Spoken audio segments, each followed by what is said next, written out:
إذا الشرع إلى صبية مسلمة سنية أخذت هذه المبادرة وتزوج بشخص. يا أخي شو مين هي يا أخي اللي بيشرع؟ الله مش هي بتشرع. شو الحكي يا أخي؟ يا أخي هالوجع بجوز أخته واحد بياخذها يحب أخته بياخذها؟ شو الكلام هذا؟ شو هالكلام نادين وويليام؟ شو الكلام هذا؟ شو الحب وحده كافي؟ منه كافي يا عيني. أنا بحترم كلام سماحة المفتي أكيد بحترمه. بس ما بوافق اكيد عليه. مش ضروري توافقي، مش نعتبر انا موافقتك، الله اللي بده يوافق مش انا بوافق. لا مين انت حتى توافقي؟ انا متزوجة مدنيا. لا خلص انت لم تعودي مسلمة مع شيء الكلام. انسانة لم تعد مسلمة. لم تعد مسلمة وخلصنا. لم تعد مسلمة ابدا لم تعد. هذه اذا ماتت لا تدفن في مقابر المسلمين ولا يصلى عليها. مرتدة يعني؟ عم لك لم تعد مسلمة. اوكي انا بدي اقول شغلة، اذا ربنا يا ربنا وربنا الذي احل هو يا اخي النكاح مش والله اثنين اللي بدهم اياه بيعملوه.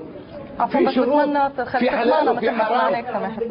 لا جوزها بدافع عنها اليوم. لا هي بتدافع عن نفسها. هي بتدافع عن نفسها. هي بتدافع عن نفسها. بس انا بدي اقوله شغله.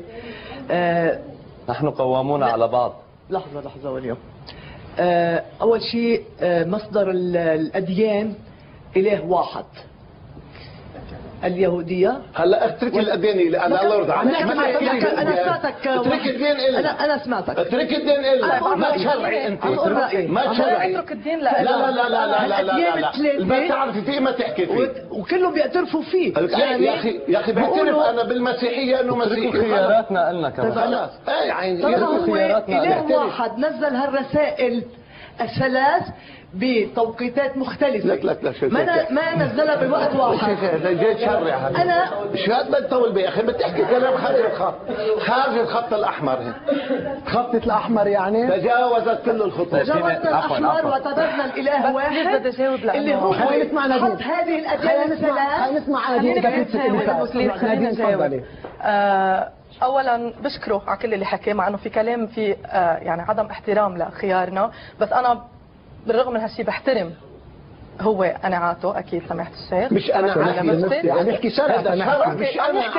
عم يحكي شرع وانا بحترم. بس انا انسانه وفي كتار غيري مش بس بهذا البلد بكل العالم بيامنوا بربنا على طريقتهم الخاصه. كيف بطريقتهم الخاصه؟ كيف شكل هذا؟ موجودين القوميين بأمن بربة المبادئ. في دين ما بيجوز نتجاوز هذا الدين. عفوا انا بعتبر خليني كفي معلش لو بدي اقطع. نادين تفضلي. وبعتبر انا زواجنا ربنا كان موجود. نعم. في الله الموجود ما سمح لك بالزواج. طبعا. يعني مش موجود. اذا بتعرفي موجود ما سمح لك بالزواج. سماحة المفتي. شو؟ مين قال لك؟ سماحة المفتي. مين قال لك سمح لك؟ سماحة الله وسمح. سماحة المفتي. شو الكلام؟ إذا بتريد لا ما تتدخل فيما بتعرفه. نعم. سمح له. مروان مقصود شو عندك يا سماحة المفتي؟ خلينا نسمع وجهات النظر. اهلا وسهلا فيكي. نعم. مرحبين فيكي. بتشرفي على بيتك.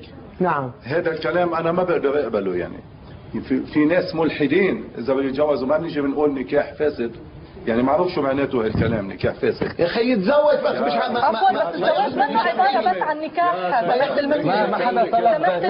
الزواج منه عباره بس عن نكاح. شو لك؟ لا هو رابط اقوى بكثير من هيك. شو النكاح يعني؟ إذا بتريد انه ينام معه بس هذا الزواج. مش هيدا هو الزواج.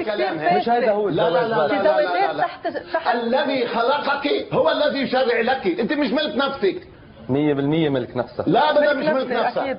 اكيد خلص انتهى المشروع. بس عفوا ما ملك نفسك. خلص بطلت. سماحة المفتي بس انا ما بقعد بهيك مجتمع. السلام عليكم. سماحة المفتي. وعليكم السلام.